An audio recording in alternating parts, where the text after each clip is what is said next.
So cutting away the fat is all about finding the very few key ideas and key foundational beliefs that will take you anywhere you need to go. And I'm finding that positive thinking, without toxic positivity, exercise and diet, and service are the three things that you can rely on through and through to get you anywhere you need to go.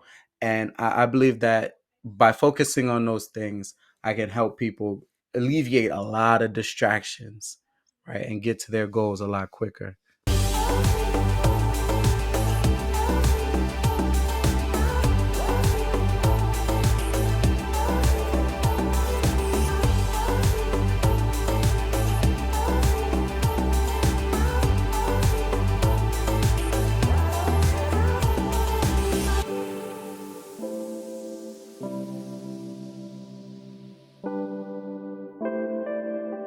Hey, what's up, everybody? Welcome to a brand new edition of the None of Your Business podcast. Shawn and Lacey here with you. And today we have a real treat for all of our viewers and listeners. I think that one of the things that so many people struggle with is they get paralyzed, this analysis paralysis. We have these great thoughts, we have great ideas, we know what we're capable of in life. Some people say, well, I'm afraid of success, or I have a fear of success. Some people have it and they don't even know it. Some people have a fear of failure. Some people, I said, mostly a lot of people feel like they have a fear of what other people are going to think. I did a whole talk on how it's really not even what other people think. You have a fear of how you may or may not recover in the face of adversity or in the face of failure. There's so many times that we get that sort of nudge from that voice within, and then all of these things happen. I know that every single one of you watching has been in that scenario where you're like, I should have done this, or if I'd have done that, I'd be in a different spot. Well, we have a true expert with us today who is going to help us to look at these things, clarify our message, get tons of confidence to step out there and literally follow our gut, to have the guts to follow our gut. Today's special guest is none other than Talmadge Spicer. You may know him as T Spice. What's up, T Spice? In the building. Thank you guys for having me so much. I've been looking forward to this conversation so much. Thank you for having me. Man, we always start with this question, but for you, it's actually especially relevant. A lot of people might be tuning in that are already fans of yours, but some people might be saying, who is this T Spice guy? Where'd you find this guy? But here's a great thing is that, if you just go on the internet, you can find Talmadge Spicer all over the place. And what happens is when you see somebody that has a lot of influence, that's doing big things in the world, oftentimes, and this totally fits what we're going to talk about today, people are like, yeah, but that's because you, T Spice, you are fortunate, you are blessed, you have advantages. Probably some people just sort of made the way for you. And what we have found is that with every single one of our guests, there's always these twists and turns and things that happen during life. And actually, to this date, we haven't had a single guest who's like, my life was easy. It was just set up for me, and then I just showed up, and I was me. I want to start with a little bit of your creation story. Tell us a brief version of sort of how do we end up here? Why are you so known in the world today? And has it always been that way? Right. Well, I'm not going to dispute that I have privileges, that I have been blessed, that I have so many things that I'm grateful for. But not the way that a lot of people assume. A lot of people assume that you're born with like a silver spoon in your mouth, or if you had the perfect parents, or a lot of money growing up, and that's not the case for me. My story started where I really started to get committed to mindset and entrepreneurship and taking the chains off of our capabilities back in 2014 when I was actually leaving school. I was leaving Fairleigh Dickinson with $150,000 of student loan debt, right? And if you ask my mom, it's the worst thing that ever happened to me. But if you ask me, it's the best thing that ever happened, because at that age, I hadn't even considered $150,000 as a real amount of money. But now, all of a sudden, it was this goal that I needed to get to just to start, right? Just to start, my grandmother had co-signed the loans for me. So it wasn't something that I could easily just put on the back burner. If they couldn't get a hold of me, they'd harass her. I couldn't have that. And so when I started looking for solutions, I'm calling up Sally Mae, and I'm saying, hey, I don't have $150,000, right? And they're like, don't worry, we'll put you on the hardship program. All you have to do is pay us $4,000 a month, right? And that just was a non-solution. So I had to start thinking outside of the box. And the first thing that I identified as something that's not going to work is the traditional 9 to 5. I wasn't going to make enough money to pay back the loan and have a life to live, which made me very attracted to the entrepreneurial lifestyle where I could make as much money as I was willing to work for, right?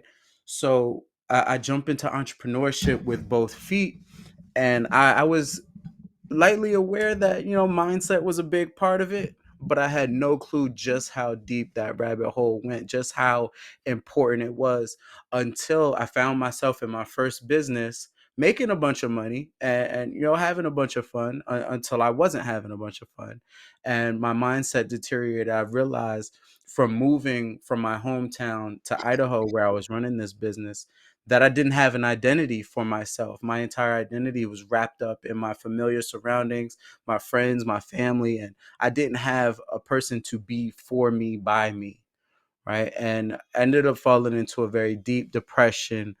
Uh, the deepest, started to consider suicide, and even walking to the actual ledge, right, and looking over, and instead of actually falling, I imagined it, and I realized in those experiences that I didn't actually want to die, but I needed a strong purpose to continue to do this, to go above and beyond, to overcome the debt, and ultimately, money just wasn't a big enough reason to go through the ups and downs of entrepreneurship, and it led me to looking inward, and what brought me, how did we get here psychologically, right? And what do I need to do to get to that next stage? And the next pivotal milestone was deciding to coach others. I believe that the best way to receive something that you need is to figure out how to give it away. So I figured that if I can first get myself to a level where I'm happy and I'm content and I'm excited and confident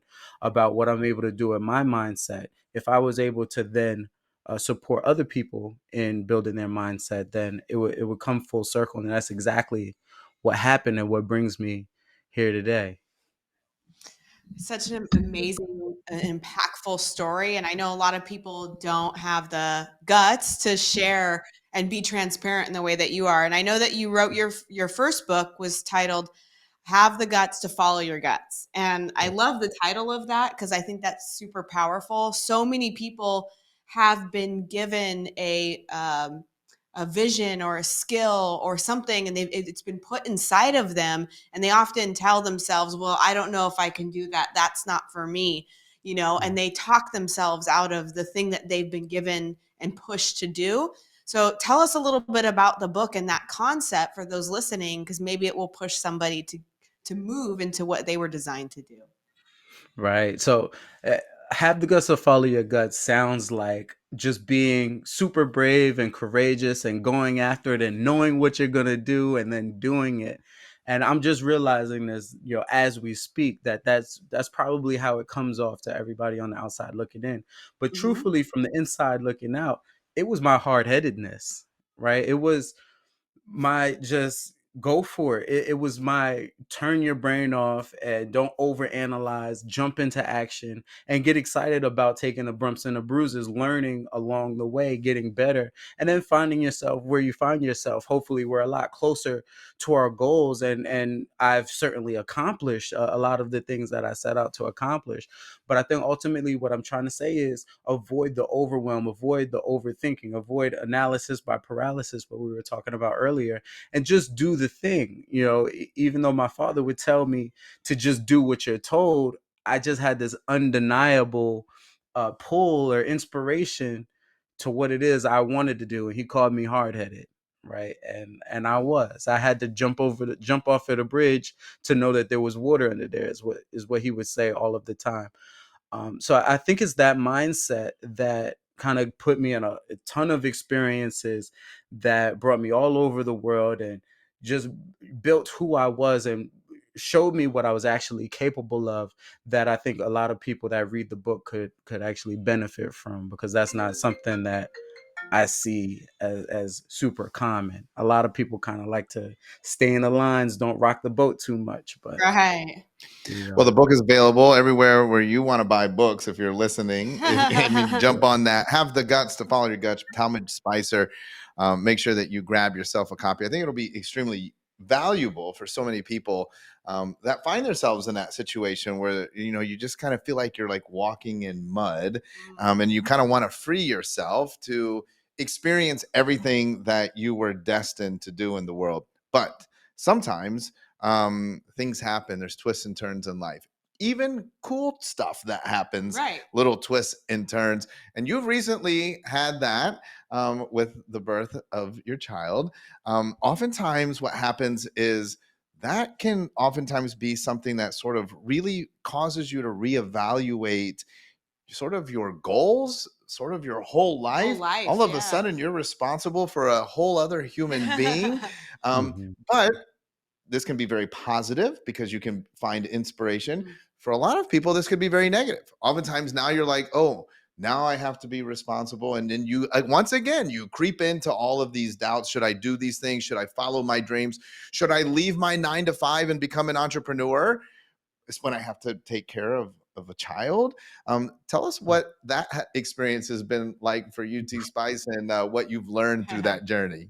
Yeah, you've hit it right on the nose, like all of those things. And I'm only a month in. My daughter is a month old right now. And oh my goodness, it's been so many twists and turns, ups and downs, and just the uncertainty, of being responsible for an entire life has been a little overwhelming. But I'm happy to say at this moment in my life, I found a lot of the things, a lot of the fat, in the personal development industry that I would like to cut out. But I found some really solid principles that I'm really confident to be sharing. And it was really important for me to find those principles because I want to be able to share those with my daughter. I want things that she can rely on, not things that just sound nice and make you feel good and uh, uh, ultimately lead to you buying this course or buying this program, hiring this coach. Me being a coach, I understand. I've hired tons of coaches, and the feel good dopamine, the feel good brain chemicals, if they could get those going, then they can get you to invest. But this is so much deeper for me now as a parent, because I have the perspective of actual lives, right, that need to be changed, and this is a generational thing. I'm on a mission to inspire and empower 1 trillion people to live a life by design instead of by default. And I don't believe that I'll be able to get there by, with all the marketing, the buzzwords and the things and the this and the that and the bells and whistles. So one thing that I have found that is solid that I'm going to move forward with is auto suggestion. It's something that I've practiced in my own life, and it's something that I've done even more extensive research to find that if it is credible, if it is reliable, and it turns out that it is. So tell us a little bit more about that, because there's probably people out there listening and they're going, I kind of think I feel like I understand the concept of autosuggestion, but maybe not. So why don't you expand on that for our listeners and see maybe if you have a tip or something where they can start utilizing in their lives so they can begin to figure out how to cut that fat too.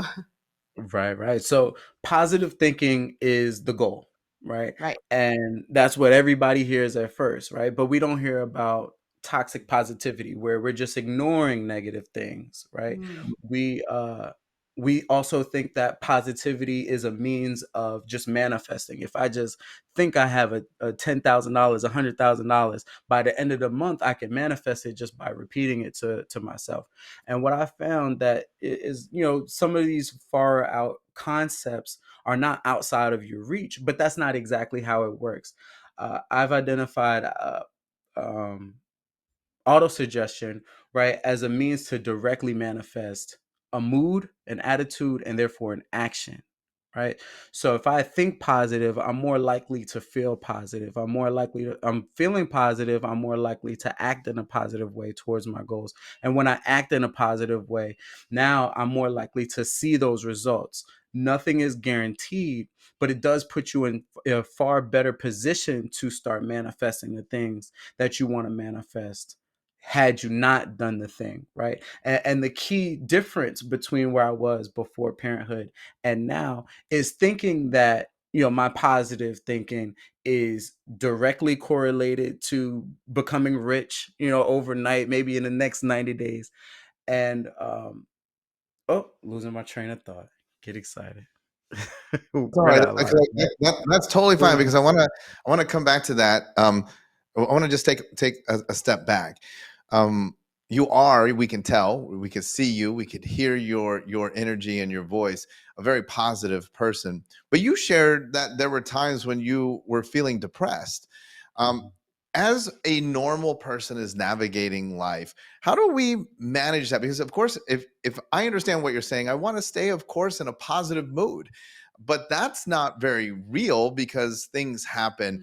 When we get off course, what are some of the things that you teach that will help to sort of reverse that downward trend? We've got to stop that momentum, and then we've got to get back into the positivity. What are some things that we could do to do that? I think the first thing is to avoid falling into denial that it's not going to happen, that everything is fine. I think that falling into the feelings of, your truth, what's actually happening, what's actually going on, is extremely powerful. And once you do accept it, once you do acknowledge it, accepting it is the next step. Is not resisting it. I think what you resist will persist, and the more energy you associate to something or allocate to something, the more you're investing in it, the more it's growing, the more it's stretching, right? So we're not going to resist it. Instead, we're going to examine it, right? We're going to ask it questions. What is this here to teach me? What might be next? Because in my recent, journey through, becoming a parent, I had a lot of questions. I had a lot of uncertainty. I didn't know whether I was going to continue going down the path that I've been going down, the path that I committed to so long, and have so much momentum for, or if I was going to pivot. But taking my time, right, and allowing myself grace has been an amazing benefactor in my experience so far. In that I realized that some of these major life events, or even some of the more minor life events that kind of take you off your path, don't necessarily need to be overcome just like that. Sometimes it takes some time to process, and I think realizing that is a huge part of then finding clarity on your next steps. If you mess up those first steps, then you're probably going to corrupt your ability to make sound decisions moving forward. Just real quick, so Talmadge, do you think that there are, because the first step was to not be in denial? Right. So do you think that there's a lot of people in your experience, and maybe not through your client work, but I know that you've talked to a lot of very influential people in the industry. Do you find that there's a lot of people who are in denial, that they on the surface look and sound very positive, but probably deep down they might not be recognizing their current mood, attitude, thoughts, and actions? Absolutely, absolutely. And I'm probably the first person I would talk about, because my experience has been the message that I've been getting from the industry, from self-help and the personal development industry, is be delusional, right? Right. And but the mindset, the reframe is that delusion is a good thing, right? It's a more creative space, and I do think that there is more creative in being able to use your imagination, but there's also a lot of ignoring the numbers, ignoring the facts, ignoring, the actual things that we already know. So we're kind of taking steps backwards in that way, and we don't have such a solid foundation as a lot of us would like. So I would take a couple steps back from full delusion. I remember my grandmother would say, she saw me, she saw my head was in the clouds, and she said, keep your feet on the ground. And I said, for what? For what? Yeah. I want to go as high as I possibly can. I want to create everything. And I know we absolutely do. At the same time, it's important to have some type of footing as we build each single level, right? Because at any time the house of cards could crumble, and that's what we want to avoid. Mm. I think that's such a super powerful concept. And I keep like hearing you say that idea of toxic positivity that really Mm. like that really hit me when you said that way, because I know there's a lot of people out there that do that all of the time. They ignore all the things in their life that they should be examining. And I like that concept a lot, because I feel as if when you have hardships in your life, you have those hardships to be able to learn a lesson from them so Hmm. that you can be stronger moving forward. But if you don't take the time to examine and reflect and actually experience what's happening because you're trying to affirm your way out of it, you'll never be able to learn to get better. So, do you have any advice for people that, number one, maybe in that space and start to recognize, man, I am in that level of toxic positivity? Like, how can they become a little bit more patient and slow down so that they can actually see what's going on to learn the lesson? I think what's coming up for me when you ask me that is being comfortable with being uncomfortable. Something that we've always, we hear over and over again. But I think removing the association from between uncomfortable and bad, right? Just because you're uncomfortable doesn't mean it's bad. Just because you're crying or you feel like, feel a sad or an angry emotion doesn't mean that it's a bad thing. Like, emotions aren't good or bad. They just need to be felt. I think once you come from that standpoint, that perspective, you can start to look at the subsequent events, that come from bad, emotions, or the things that are creating negative emotions, what we would consider negative emotions, and start to address those things, right? So sometimes we need to look at that bank account. Sometimes we need to face the credit score. Sometimes we need to have that conversation, right? But because we associate the emotion with something negative or something bad, something to be avoided, we avoid the whole situation altogether. So I think the first step is to get rid of I actually don't go by good or bad. I go by effective or ineffective, Mm. right? Because it forces you to consider the goal instead of just the emotion, the feeling that you feel getting to the goal. That's gold right there. Yeah. Effective or ineffective. I want to jump back to something you had said earlier, kind of tie a couple concepts together now that you have your daughter. You accept and receive a new responsibility, not just financially for Right. another human being, but now like you have to pass on teachings. You have to teach another human being how to interact and survive in a world. And you had kind of mentioned like you have a responsibility to instill positive thoughts and valuable habits and disciplines and all of that. But you just kind of dropped slightly there that maybe some of the things that you had thought or taught in the past, you've had to learn how to kind of get rid of. What an interesting concept, because I oftentimes say that for a lot of people, especially in your industry, it's like taking a bunch of different pieces of chewing gum and trying to stick them Mm. together. And something interesting, they don't become one. One. They just Yeah. stay two. Then you got Just chewing four and gum. six Yeah. because you start adding all these things. But you talked about cutting away some of this stuff. I think that's an incredibly valuable process and thought to have, because look, times change, worldviews change, we grow as individuals. Can you share with us a little bit about like that process that you've been through, and maybe what impact having a newborn in your life has played in that realization and how we can apply that in our lives? Right, right. So, in my experience in my industry, I find that there are a lot of people that have these materialistic goals. Right, you want to hit $10,000, you want 6-figure years, even 6-figure months. Then you need my strategy. You need to take these steps and do these things, right? Or you need to buy this crystal, or check your your astrological chart, or whatever the case is. And what I found is that none of these things are intrinsically bad. I think they're all good intention and well intentioned. But the root of them is that your belief gives these things power, right? So if you can cut to the chase and go straight to your belief system, go straight to your subconscious mind, then you can lend your power out to whatever it is that you want to lend your power out. But it becomes dangerous when you think that the thing that you bought is giving you the power instead of the other way around. Right, so it's super important to have that relationship with yourself, and that's where I started as a coach, is helping people to build a relationship with themselves. I believe that when you love yourself, it puts you in position to love the entire world, and that's what everybody needs. That's what improves the quality of your life for everybody around. It's unconditional love, right? And as I'm going through this, you know, through the industry and meeting all of these phenomenal people, I'm hearing ideas. And we live in the information age where it's easy to get overwhelmed and inundated with a bunch of information, a bunch of different ideas, and that is just as detrimental as not having any information at all, as having too much information.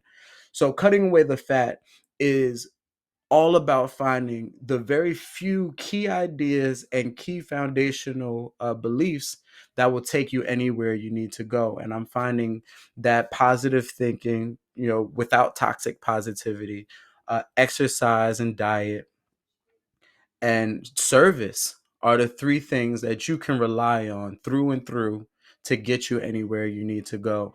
And I believe that by focusing on those things, I can help people alleviate a lot of distractions, right, and get to their goals a lot quicker. Wow, the idea of having too much information can be just as bad as not having any information. Mhm. That's a really powerful statement. And so I'm curious, like for you or when you're coaching your clients, how do you help them like filter through all of the information that they have access to and choose what they're actually feeding their mind to make sure that they're staying in that space of not denying, but still being positive and moving forward? Because we're in a world where you have access to information everywhere. So I could see how that And can be, opinions. and I opinions, could go on yeah. the internet and find out how running Facebook ads is great, And and I then could how find running information how Facebook, yeah. it's I dead. can Don't find do that. anything that I want to support Yes. my own narrative. So Yes. that's really dangerous. But yeah, how do you help people like decide what kind of information they're going to feed themselves? Right. I think that, it's even more sticky because a lot of the information, even though they're contrary, are both valid. Some Right. people do better with organic marketing than Facebook ads and vice versa. The key for me is action, right? So a lot of people, what they use the information as like a pacifier to make them feel good about not taking action. So as a coach, it's like it doesn't matter to me much what you do. What matters is that you're doing something, right? So if you have an inkling and you have an emotional pull towards trying out Facebook ads, sure, I have my own opinion, I have my own experience, and I would share that with you. But ultimately, if that pull is strong enough, I'm going to encourage you to go after it, figure it out, take the lump, go ahead and come back and tell me what you learned, and then if we find that maybe organic is a better route for you or some other strategy, let's try it out. The key for me has always been to not give up, right? To take action, to not be afraid of challenges. In fact, I had a mentor that would say, get excited. Every time I'm facing a challenge, anytime something didn't work out, get excited. And I hated that. I hated that because I'm fed up. I'm upset. Things didn't work out the way I wanted them to. He says, get excited. And I've since learned that getting excited was me refiguring my relationship with challenge, right? And if Mm. I can be not so resistant to challenge, then I can take more action. And if I'm taking more action, I can get more results. I can gather more data and I can see what actually works for me, what doesn't, and what I need to do to move forward. And I'll land the plane here. What stops a lot of us is feeling like we don't know what to do when we really know what to do, but we're afraid to take action, and we make excuses and we say, okay, I'm going to just spend 72 more hours on YouTube and then I'll be ready. And it's just not true. We get to do the thing and learn from the action. Well, I gotta say, a lot of people know if you follow me on social media, like I've been into this little journey currently, like with this longevity stuff. Yep. Shout out to Dr. Sinclair and his podcast, and you're doing the cold plunges, the saunas, and the peptides, the red lights, all that stuff. Things, yeah. But here's what the premise in longevity. I'm going to tie this in with T Spice here, is that your body responds to adversity, Right. but not damage.